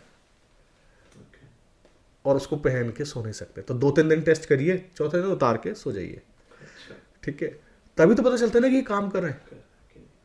उसी तरीके से अगर आप शिवलिंग की पूजा कर रहे हैं, और शिवलिंग की पूजा के अभी तो शिवरात्रि आने वाली है ना, अगर आप शक्ति रेमेडी कर रहे हैं, उसका असर क्या होने वाला है? उसका असर ये होने वाला है कि इवेंचुअली श्रीयंत्र से नींद नहीं आती। जैसे ही ये शिवलिंग की पूजा करना स्टार्ट करते हैं ना, आपकी नींद डबल होने वाली है, बहुत नींद आती है। और आप इतना डीप स्लीपर हो जाते हैं, आपको ना जागते सोचना पड़ता है कि ये देश कौन सा है। उस लेवल। हाँ, मतलब उस लेवल का मैं बोल रहा हूँ ना कि हर एक रेमेडी का एक असर है। आपको ना आफ्टर इफेक्ट पता होना चाहिए। अगर आपको आफ्टर इफेक्ट नहीं पता ना, तो आप कैसे जज करोगे? और ये तब पॉसिबल है जब मैं कहता हूँ कि आप ना खुद टेस्ट करो। Right sir. एंड सर, इसमें कुछ क्वेरीज ऐसी भी आई हैं जहाँ पे they think astrologer is a magician, and वो आप ये करवा दो, वो करवा दो, एंड और मेरा जो भी प्रॉब्लम है उसको सॉर्ट आउट करवा दो। But at the same time from what I feel कि कर्म भी तो उतने ज़्यादा मतलब आपको इफ़ेक्ट करते हैं, राइट? आप अगर कर्म सही नहीं कर रहे हो, रेमेडीज़ कर रहे हो, but you are speaking ill to your wife, you are not taking care of her. आप अच्छा, अगर आपका पहली चीज़, अगर आपका शुक्र खराब है ना, शुक्र खराब ना, अपना पर्सनल हाइजीन आपका खराब है, आपको बोलने की तमीज़ नहीं है, आप लोगों को इज्जत नहीं देते, ठीक है, तो इवेंचुअली आपकी शादी नहीं चलने वाली बॉस। मतलब जितने भी रेमेडीज कर, एक ना टेस्ट होता है शिप पे चढ़ने से पहले, तो उसके अंदर यूजली क्या होता है कि आपका कोलेस्ट्रॉल हमेशा हर किसी का बढ़ा हुआ आता है। तो उसके अंदर मैं भी एक बार फेल हो गया, बहुत लोग फेल होते हैं उसमें। तो मेरे सामने से ना मेरा एक पायलट आ रहा था। वो पायलट ना इजिप्शियन, छोटा सा हाइट, बहुत मोटा। तो मैंने उसको पूछा कहाँ जा रहा है, तो बोलता है कि मेरा टेस्ट है मेडिकल, मैं वो करवाने जा रहा हूँ। मैंने कहा तेरे को करवाने का जरूरत ही नहीं है, मैं तेरे को देख के बता सकता हूँ तू फेल है। उसी तरीके से कई लोगों को बताने का जरूरत नहीं होता कि तुम्हारा शुक्र खराब है, एविडेंट होता है सब। आप स्माइल करते नहीं, ठीक है, शुक्र सेकंड हाउस, आप तमीज़ से बात करते नहीं, आप ओरल हाइजीन का ध्यान रखते नहीं, आप अपने कपड़ों का ध्यान रखते नहीं, आप सामने वाले को इज्जत देते नहीं, आप झुकते नहीं सामने वाले के सामने। आपको लगता है आपको सब कुछ, आप सबसे ज़्यादा समझदार व्यक्ति हो। जिस दिन आपको ये लगने लगता है कि गलतियां मेरे अंदर हैं और आप उसको एक्सेप्ट करते हैं ना, उस दिन आपका शुक्र और आपकी मैरिड लाइफ दोनों अच्छी होती है। स्टोन पहनना, स्टोन आम आदमी के लिए नहीं है, और स्टोन पहनना लास्ट रेमेडी होती है हमेशा। उससे पहले ना सारी रेमेडीज इसलिए हैं ताकि आपको ये रियलाइज हो कि गलती है आपकी। जब आपको ये लगता है ना गलती है मेरी, then start making progress in life. So sir, ये तो रेमेडीज़ की बात हो गई। अब हम लोग ये भी सुनते हैं कि D9 जो नवांश है is the fruits of life. So अगर बर्थ चार्ट में some 7th house is exalted, but Navamsa में जाके वो डेबिटेड ये हो रहा है, अगर ख़राब हो रहा है, so how does these combinations work? And Navamsa कितना आपके बर्थ पे आपके जो मैरिज है उस पर कैसा इफेक्ट डालता है? नवांश का लगन आपकी मैरिड लाइफ है। अगर वो लगन खराब है, आपकी मैरिड लाइफ अच्छी नहीं चलेगी। It's very clear. There are challenges. नवांश ना मतलब राशि चार्ट इज लाइक सिचुएशन कि आपको मास राहु 7th हाउस में मिल गया. It's a situation.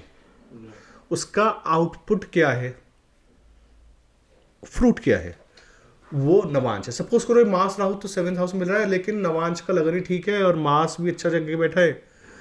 मास बैठ गया 3rd हाउस में, राहु बैठ गया 8th हाउस में, तो वो दिखा रहा है हाँ शादी अनकन्वेंशनल होगी पर चलेगी बहुत अच्छी, कोई परेशानी वाली बात नहीं है. तो आपको लग रहा होगा दिखते ही एक कि अरे ये तो मास राहु है, हाँ चैलेंजेस है, लव मैरिज करेंगे, लेकिन देखो नवांश में तो ठीक बैठा है ना. उसी तरीके से अगर प्लैनेट नवांश में डेबिलेटेड हो जाए, प्योरली डेबिलेटेड, क्योंकि सिर्फ डेबिलेशन का वो नहीं है, कंडीशन नहीं है, डेबिलेशन का कैंसलेशन भी तो होता है. तो अगर वो डेबिलेशन का कैंसलेशन हो गया है देन वो ठीक है, कोई परेशानी नहीं. प्योरली डेबिलेटेड प्लैनेट बहुत कम चार्ट्स में मिलते हैं.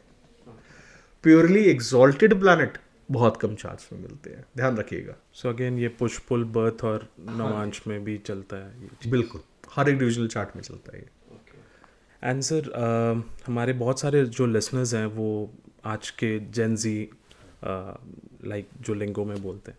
सो इन लोगों को अपने जो रिलेशनशिप्स हैं या यू नो कमिंग फॉरवर्ड जो लाइफ है, because I have seen like I have my cousins also, वो परेशान रहते, they keep calling me up and they say कि यार ऐसा हो गया भैया, you know these are the things. So what is few advices that you would give the Gen Z generations जो you know या तो ये रेमेडी नहीं कर पाएंगे या अपने कर्मों के थ्रू कैसे इसको अपने लाइफ को बेटर वे में. मैं बोलूँगा कि आपको ना अपना मार्गदर्शक ढूंढना पड़ता है. लाइक हमारी जनरेशन को हमारे मतलब एक ना बुक है अमृता प्रीतम की, तर्क भवनों की गाथा. मैं बहुत सारे स्टूडेंट्स को बोलता हूँ वो ना सबसे पहले वो बुक पढ़ा करो ज्योतिष के अंदर. अगर आप नॉन ज्योतिष भी हो ना, वो बुक पंजाबी से ट्रांसलेट हुई है हिंदी में. It's a beautiful book to read, not only about karma but about learning about remedies. Conversation है अमृता प्रीतम जी का पंडित कृष्ण शान जी के साथ. पंजाबी में बुक का नाम था त्रिक भवनादि गाथा. उसके बाद उसको हिंदी में ट्रांसलेट किया गया. अभी भी मेरे ख्याल से शायद अमेजोन पे अवेलेबल हो. क्योंकि ना अगर आपको ये नहीं पता, जैसे कि हर जनरेशन का एक आइडल होता है, और आपका जो आइडल है वो अगर दुखी है इवेंचुअली और आप उसकी तरह बनना चाहते हैं, अपने आइडल्स बहुत ध्यान से चुनिएगा लाइफ के अंदर. तो आप जैसे लोग पढ़ते हैं ना, मतलब आप जिस प्रकार की मूवीज देखना चालू करते हैं, आप जिस तरीके का 3rd house is a free will. हाँ यहाँ पे कोई भी वो नहीं है जिसको बोलते हैं कि भाग्य का घर है ये, या भाग्य से अपोजिट अभाग्य का घर है. तो आपके दोस्त आपकी चॉइस है, आपके बुक्स पढ़ने वाली आपकी चॉइस है. अगर आपको किसी को दोस्त बनाना है ना, make books your best friend. अगर आप बुक्स पढ़ रहे हो ना रेगुलरली, मैं बोल रहा हूँ कि आपकी लाइफ में बुक्स आपको सबकॉन्शियसली ग्रेटनेस के लिए प्रोग्राम कर रही होती हैं. पिक ए टॉपिक अपने सब्जेक्ट से अलग, क्योंकि जिंदगी है ना, आपको नहीं सुनना ना लॉजिक, मैं बोल रहा हूँ कि कोई बात नहीं, आप बुक्स तो पढ़ सकते हो ना. आपको नहीं जाना मंदिर, आपको बुक्स तो पढ़नी है ना. क्योंकि रिलीजन में there is a fine line कि आप ना फेनेटिक नहीं बन सकते, और फेनेटिक्स का रिलीजन में जगह नहीं है. इट्स ए कैप्रिकॉन बन जाता, नहीं तो Capricorn is hardcore rules. Like I don't know if I can put here correctly. Osho ji ने शायद मेंशन किया था कि साधन को साध्य मत समझिए. ओशो और चाणक्य दोनों ने. जब चंद्रगुप्त ने कहा कि जब चाणक्य ने बोला कि अब मेरी मृत्यु होने वाली है, तो चंद्रगुप्त रोने लगे. तो चाणक्य ने बोला कि अगर मैं मर भी जाऊंगा तब भी तुमको ये काम करना है, क्योंकि मैं सिर्फ साधन हूँ, साध्य नहीं. और जब आप बुक्स पढ़ते हैं, बोलता हूँ कि there is a magical thing happens when you read book. आपका ब्रेन ना इमेज बनाता है. लिसनिंग वाला बुक नहीं, ऑडिबल नहीं. हाथ में जब आप किताब लेके अपने पेज पलटते हैं और उस पर मार्क करते हैं या उसको पढ़ रहे होते हैं, आपका ब्रेन ऑटोमेटिकली रीवायर हो रहा होता है. और वो आपको सॉल्यूशंस देता है। इसलिए आप गीता जितनी बार पढ़ते हैं ना, आपको हर बार उसका कॉन्शियस लेवल अलग दिखाई देगा, और धीरे धीरे करते करते आपको लगेगा कि ऑटोमेटिकली आप कोट करने लगते हो गीता, क्योंकि आप इतनी बार पढ़ चुके होते हो, Subconscious पे आती है वो चीज़। आप इतनी बार पढ़ चुके होते हो उसको, आपको लगता है कि अच्छा इसका सोल्यूशन यहाँ है। ठीक है, उसी तरीके से मैं बोल रहा हूँ कि आप ना, कुछ राइटर्स हैं, उन राइटर्स को पढ़िए रेगुलरली। Okay. मत देखिए अमेजॉन बेस्ट सेलर है या नहीं है मत देखिए कि वो बुक कितने लोगों ने खरीदा है। अगर आपको अच्छा लग रहा है ना, usually what I do is कि जो बुक मेरे को लगता है कि ये बुक मेरे को हेल्प कर सकता है कुछ सीखने में, उसको पढ़िए। Because the moment you read books ना, ये आपका फ्री विल है, ये सबसे अच्छा रेमेडी है। Right. लेकिन ना लोग बुक्स नहीं पढ़ते, लोग अच्छे न्यूज़पेपर्स नहीं पढ़ते, थॉट प्रोसेस अच्छा नहीं हो पाता। जब आपने पूरा दिन देखना रील है Right. 40 Snapchat, सेकेंड, Reels, तो ब्रेन को क्या हुआ है, ब्रेन के अंदर अटेंशन स्पैन खत्म हो गया है, सब्र भी खत्म हो गया है। तो जब वो सब्र नहीं है, तो वो रिलेशनशिप में कैसे आएगा? ट्रांसलेट तो होगा नहीं उस चीज़। वो हर लाइफ के वगैरह ना, आपके घर के बर्तन भी आपके थॉट प्रोसेस को दिखाते हैं। आपके घर में कटोरी भी आपके पर्सनालिटी के बिना नहीं आती, क्योंकि आप चूज कर रहे हो ना, इवेंचुअली आप वही चूज करोगे जो आपका एनर्जी है।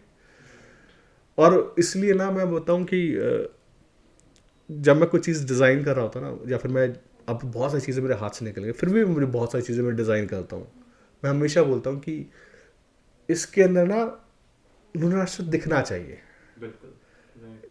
क्योंकि ये सिर्फ प्रिंटिंग नहीं है, Right. ये हमारा इमोशन है, वो ना हर जगह दिखाई देगा। Sir, one last question. Again, Gen Z, and it relates to other people also, जो marriage में जो issues होते हैं. I have seen few of my friends also, उनकी भी marriage में issues चल रहे हैं. So what I have noticed, जो उनकी बातों से है कि they are very self-centered. मेरी खुशी, मेरे ड्रीम्स, मेरे एस्पिरेशन, मेरे तरह से पार्टनर ने काम नहीं किया, है ना? So why is this thing happening nowadays? Because starting से पेरेंट्स ने सिखाया नहीं, जॉइंट फैमिलीज खत्म हो गई, ठीक है, दादा दादी के साथ रहे नहीं, किसी और के साथ एडजस्ट करना सिखाया नहीं, तो they are very self centred कि अरे मेरे को तो ये करना है, मैं क्यों करूँ किसी और के लिए। जब आप मंदिर में जाते ना, लाइक मैंने आज सुबह किसी को एक रेमेडी दिया था, उनका बिजनेस ठीक नहीं था, तो मैंने कहा आप ना गुरुद्वारे में जाके सेवा करो। सेवा करने से क्या होता है ना, आप झुकते हो, आपको 10 लोगों की बात, क्योंकि पता है कुछ चीज़ें ना थैंकलेस जॉब्स होती है, लाइक शिप के अंदर cook is a thankless job. वो बेचारा कितना भी अच्छा खाना बना ले, क्योंकि आप खाना खा खा के आपका सेम टेस्ट इतना आग चुके होते हैं, समबडी विल बी देयर, वो उसको बोलेगा ये मेरे को ये नहीं चाहिए। थैंकलेस जॉब है, ग्रैटिट्यूड नहीं है। तो आप जब थैंकलेस होने लगते हो ना पार्टनर्स के लिए, जब आपको लोगों के बारे में नहीं पता, तो आपको लगता है मैं पहले करूं, मैं पहले निकलूं, मैं पहले ये कर लूं, मेरे को ये ठीक कर दो, बिकॉज आपकी दुनिया आप तक सिमट गई ना। आपको लगता है कि आप उठते हो तो शायद ग्रह सितारे उगते हैं, ऐसा थोड़ी होता है। लाइफ के अंदर आपको बहुत कुछ मिलेगा, बहुत सारी चीज़ें नहीं मिलेंगी, और बहुत सी चीज़ों में एडजस्ट करना पड़ता है, क्योंकि कोई भी इंसान परफेक्ट तो नहीं होता ना। तो जब चार्ट आपका परफेक्ट है क्या, किसी का चार्ट परफेक्ट नहीं होता। मतलब मेरे को तो एक पर्टिकुलर व्यक्ति ने बोला कि अच्छा मेरा शुक्र तो बहुत अच्छा है, शादी 38 तक नहीं हुई है, शुक्र कैसे अच्छा है। लेकिन वो पता है, वो कंसल्टेशन के अंदर हम लोगों को पर्टिकुलर कंसल्टेशन था, वो व्यक्ति को ये समझाना, क्योंकि आधा पढ़ा हुआ ज्योतिष ज़्यादा खतरनाक हो जाता है, तो उसको इवेंचुअली बताना पड़ा ना बहुत to the hard face, because अभी तक तो वही सेम एटीट्यूड ना ब्रेन के अंदर कि मेरे को तो आज तक किसी ने ऐसा नहीं करा। लेकिन यार तुम सुनने आए तो सुनोगे ना। तो जब आप सामाजिक कार्य में इन्वॉल्व नहीं होते, और सबसे अच्छा सामाजिक कार्य में इन्वॉल्व होने का तरीका है कि आप ना मंदिर जाया कीजिए। मंदिर में आप जाओगे ना, आपको एक कम्युनिटी बन जाएगा, और जब उस कम्युनिटी में रह के आप काम करते हो ना, देन यू रियलाइज कि हर तरीके का व्यक्ति आता है, छोटे से छोटा, बड़े से बड़ा, और वहाँ पे झुक के रहना पड़ता है, क्योंकि आप किसी के बड़े राजा के दरबार में हो। देखा ना राम मंदिर के अंदर कितने लोगों ने, करोड़पतियों लोगों ने भी सेवा करना पड़ता है। उसी तरीके से जब आप ये एटीट्यूड घर में ले आते हो ना कि आप झुक जाते हो, तो लाइफ वैसे भी आसान हो जाती है। सिर्फ रिलेशनशिप में नहीं, बिजनेस में भी परेशानी क्या है लोगों के साथ कि वो झुकना दिए जाते हैं। एंड सर सबसे ज़्यादा ख़राब ये लगता है कि just because of their self centred attitude, उनके जो इवन बच्चे होते हैं जब डिवोर्स होता है, it's the hardest thing for a child, right? So they don't even think about those aspects कि यू नो कि इसको ठीक कर लें, या फिर मेरे को लगता है कि like there is a particular case, पता है, वाइफ का जॉब हस्बैंड ने लगवाया। मेरे को अभी भी याद है वो केस। मून 6th हाउस की दशा है बेचारे की, और अभी वो खत्म होने वाली है। देन आई टोल्ड हिम कि यार अभी मून खत्म होगा ना, mass will be better for you. ठीक है, वाइफ ने ही जॉब लगवाया, जिस कंपनी में लगवाया वहाँ पे वो राइज कर गई। वो भी टॉप मैनेजमेंट में थे, उनको भी टॉप मैनेजमेंट तक वो लेकर गए। जस्ट बिकॉज उनके पास ज़्यादा पावर आ गई, उन्होंने डिवोर्स उस व्यक्ति को कर दिया, अपने कनेक्शंस को यूज़ करके बच्चे से नहीं मिलने दिया। ठीक है, नाउ दिस गाय, मतलब if you look at chart, आपको समझ में आता है कि ठीक है मेंटल ट्रॉमा है, चंद्रमा की दशा है, मेंटल ट्रॉमा देगी। कुछ रेमेडीज का ही सेड कि ठीक है सर अभी भी ये इम्प्रूव हुआ है, but still child custody is a issue. तो मेरे को लगता है कि जब आपके दिमाग पे पावर, अगर किसी को भी लगता है, क्योंकि आज तो पावर है, आज तो आप कर पा रहे हो, वक्त बदलेगा ना। दशा से बड़ा कुछ नहीं होता। वक्त बदलता है, देन शी हैज टू पे बैक, और इसी तरीके से पे बैक करना पड़ेगा, इतने ही पेनफुल तरीके से, क्योंकि वो फादर रोता होगा ना अपने बच्चे के लिए, तो वो पे बैक का टाइम आएगा। We have many cases. आप वन ऑफ प्रोमिनेंट क्रिकेटर्स भी हैं, again we won't mention the name, but we do understand कि आपने जैसे बोला कि ये चीज़ है। So on that note we'll conclude this session. It was wonderful. Thank you for your time, sir. And we hope that आप सब इस पॉडकास्ट से कुछ सीखे। रेमेडीज़, अपने आप को बदलना, अपने कर्मों पे ध्यान देना, अपने पार्टनर्स के पर्सपेक्टिव से सोचना, एंड लाइफ को एक अकेले पर्सपेक्टिव से नहीं लेके जाना। ये दो का तालमेल है, इसको बना के चलना। So on this note we'll conclude the session. Thank you and have a good day.